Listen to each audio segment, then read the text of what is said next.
ko matandaan kung ano yung panaginip ko.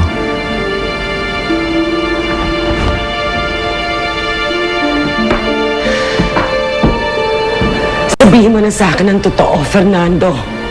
I know you're lying to me.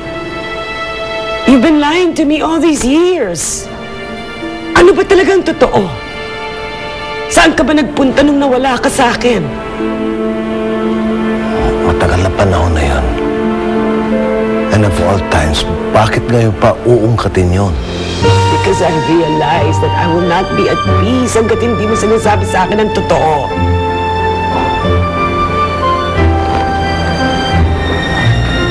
Huwag na nating pag-usapan ng nakaraan. Ang importante, andito ako para sa inyo ni Cindy. Buo ang pamilya natin.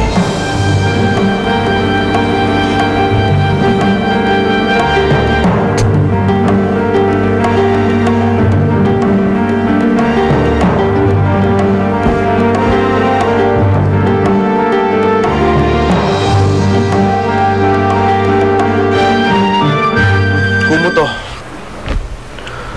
Huwag niyo gagalawin gamit ko dito sa kwarto, ah. Kay dusing-dusing ng iyong silid. Sumasakit ang ulo ko sa dami ng iyong mga kalat. Nagre-reklamo ka. Pwede ikaw sa labas. Gusto mo? Lumabas ka na rito at kami matutulog na. Layas! At sarado mong pinto! Yes, ma'am. Kayabang.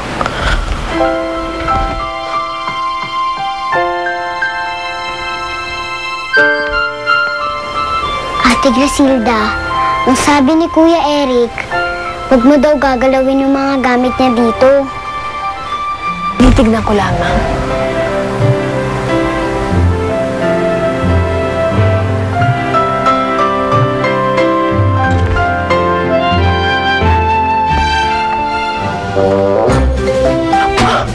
Ano yan?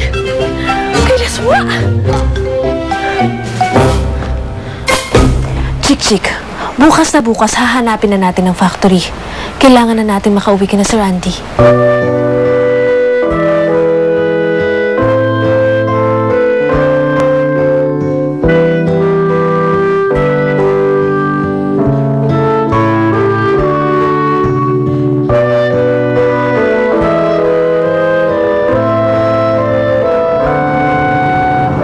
Mom, what's wrong?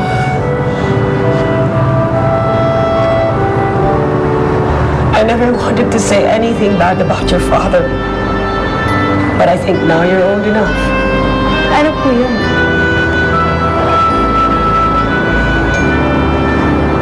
I've always felt it. May ibang pamilya ng daddy mo.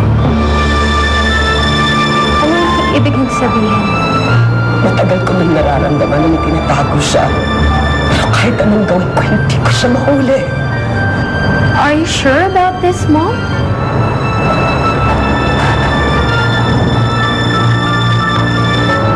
Ipinagbubuntis kita noon. Nung mawala ang daddy mo ng matagal na panahon. Pero hindi ko alam kung saan siya pumunta.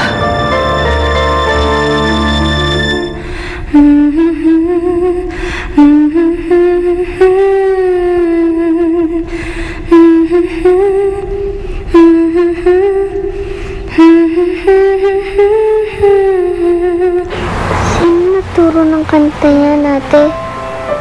Ang aking ama. Kung nasan man siya ngayon, sana'y makita ko siya. Marami kami pag-uusapan. Marami akong gustong itanong sa kanya. Ano mga itatanong mo? Itatanong ko kung bakit niya kami iniwan. Kung mahal pa ba niya kaming mga anak niya. Itatanong ko kung naisip mo lang na kami kahit minsan.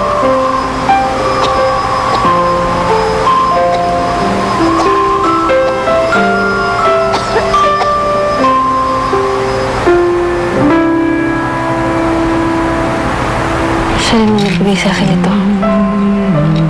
Ay, oo nga pala, no? Regalo nga pala sa'yo ng tatay mo yan.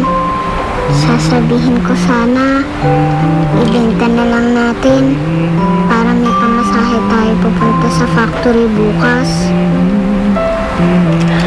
Sa iyong Palagay may bibili pa nito? Oo naman, no. Sangla natin. Pero wag na.